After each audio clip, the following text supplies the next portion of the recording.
Indonesia, darurat kebakaran lahan dan hutan.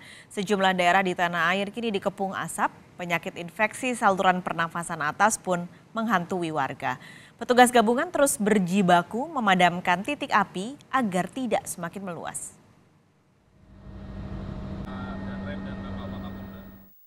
Sejumlah titik api dengan daerah yang masih mengeluarkan asap tebal masih terlihat dari atas udara Palembang.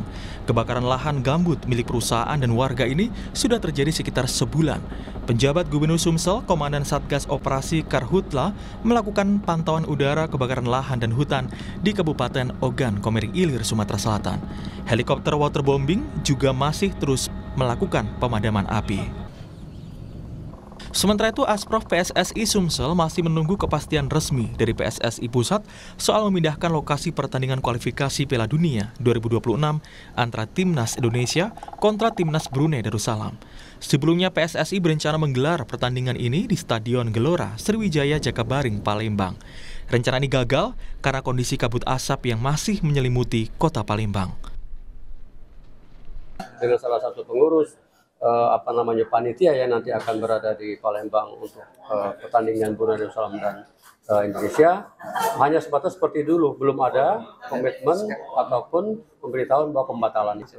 Tapi keterangan saya yang resminya seperti ini, kita menunggu surat resmi pembatalan itu dari PSSI. Di Padang, Sumatera Barat, pemerintah Kota Padang membagikan 3.500 masker kepada masyarakat sebagai antisipasi penyakit infeksi saluran pernapasan atas. Pemerintah Kota Padang juga telah mengeluarkan surat edaran mengimbau warga yang merasakan gangguan pernapasan untuk segera berobat ke fasilitas kesehatan atau puskesmas terdekat. Ya, masyarakat itu bisa tercover sebelum bencana itu terjadi. Ya, ini merupakan langkah antisipasi dan ini sesuai dengan surat edaran yang sudah disampaikan oleh Bapak Wali Kota melalui Dinas Kesehatan. Ini merupakan langkah antisipasi supaya jangan ini menjadi penyakit. Kalau sudah jadi penyakit itu akan menjadi wabah. Dan asap kita kiriman atau memang dari sumber sendiri? Iya, kalau dugaan asap kita kiriman karena Padang tidak ada kasus kebakaran hutan.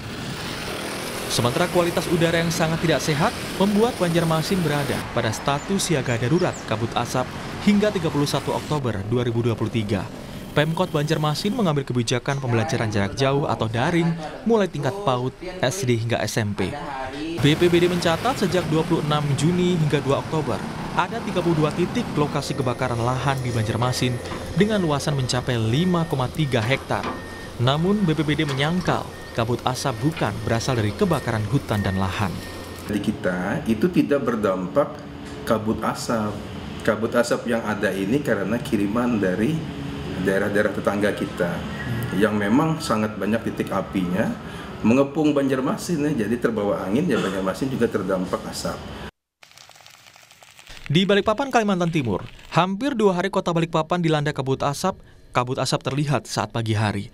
Badan Meteorologi, Klimatologi, dan Geofisika Kota Balikpapan menyebut kabut asap yang terjadi di Balikpapan kiriman dari wilayah selatan seperti Pasir dan Kalimantan Selatan.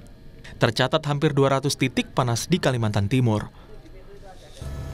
Kebakaran hutan Gunung Lawu di Ngawi, Jawa Timur meluas hingga ke Jawa Tengah. 200 personel gabungan diterjunkan untuk memadamkan titik api. 2 titik api itu berada di ketinggian 2.507 dan 2.407 meter di atas permukaan laut. Kondisi cuaca yang berkabut tebal dan disertai angin kencang menjadi kendala dalam proses pemadaman. Tim Liputan, Kompas TV.